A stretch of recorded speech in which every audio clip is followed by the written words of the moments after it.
کہ دنیا میں رہتے ہوئے اگر کوئی شخص صاحب ایمان اور اعمال صالحہ نہیں کرتا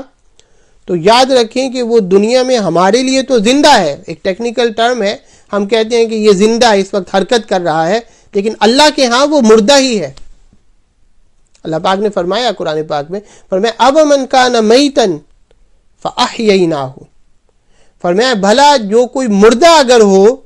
اور بس پھر ہم اس کو زندہ کر دیں، یعنی ایک شخص ہے جو صاحب ایمان نہیں ہے، جو متقی نہیں ہے، جو پرہیزگار نہیں ہے، وہ مردہ ہے، اللہ پاک نے فرمایا فاحییناہ، پھر ہم نے اس کو ہدایت کی اور تقوی کی دولت دے کے زندہ کر دیا، اب وہ زندہ ہو گیا۔ تو جس نے اعمال صالحہ کر کے تقوی اختیار کر کے اپنی زندگی میں زندگی پیدا کر لی، یعنی ہمارے لیے تو وہ زندہ تھا، اللہ کے ہاں وہ مردہ تھا، وہ اللہ کے ہاں اس دنیا میں رہتے ہوئے زندہ ہو گیا، وہ پھر جب مرتا ہے تو وہ جو بظاہر ہمارے سامنے زندگی تھی جسے ہم زندہ کہتے تھے، اس حساب سے تو وہ مردہ ہو گیا، لیکن اسی زندگی میں اللہ کے ہاں وہ پہلے مردہ تھا، لیکن صاحب تقوی ہو کے کیونکہ زندہ ہو گیا تھا، اب وہ ہمارے لیے تو مردہ ہے لیکن اللہ کے ہاں وہ ابھی بھی زندہ ہے۔ اسی اللہ پاک نے آپ دیکھیں کہ شہداء کے لیے فرمایا جو چند گھنٹوں کے لیے، چند لمحوں کے لیے، چند دن کے لیے اللہ کی راہ میں لڑتے ہیں، لیکن دل خلوص کے ساتھ، للہیت کے ساتھ اللہ کے لیے وہ زندگی داؤ پہ لگاتے ہیں، اللہ پاک نے فرمایا کہ ان کو تم مردہ نہ کہو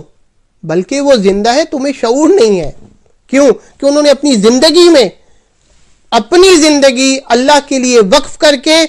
ایسی زندگی پا لی تھی کہ تمہارے لیے تو وہ مردہ ہوئے، لیکن کیونکہ اللہ نے ان کو فاحییناہ ہدایت اور تقوی کی دولت دے کے ایسا زندہ کیا تھا، پھر وہ قیامت تک زندہ ہے۔ پھر وہ کیسے زندہ ہے؟ کیسے زندہ ہے؟ کیونکہ اللہ نے فرمایا کہ فاذکرونی اذکرکم، اللہ نے فرمایا کہ تم میرا ذکر کرو میں تمہارا ذکر کرتا ہوں۔ تم میرا ذکر کب تک کرو گے؟ ظاہر بات ہے جب تک تم زندہ ہو، یہ ٹیکنیکل ٹرم جو ہمارے لیے ہے، ہمارے سامنے جب انسان جب تک حرکت کرتا ہے، وہ جو زندہ ہے وہ جب تک وہ زندہ ہے وہ اللہ کا ذکر کرے گا، تو اللہ نے فرمایا کہ اس کے بدلے میں تمہارا ذکر کروں گا۔ تو میں تمہارا ذکر کب تک کروں گا؟ بھئی اللہ کو تو موت نہیں ہے، وہ ذکر تب تک کرے گا جب تک وہ ہے، تمہارے مرنے سے کچھ نہیں ہوگا، کیونکہ تم نے اللہ کا ذکر کر کے اپنے آپ کو زندہ کر لیا تھا۔ فاحییناہ، اب کیا ہے کہ اللہ تمہارا ذکر کرے گا، اور وہ ذکر ایسا ہے کہ دنیا میں پھر اللہ پاک یودع لہ القبول فی الارض، اس کی مقبولیت لوگوں کے دلوں میں ڈال دیتا ہے۔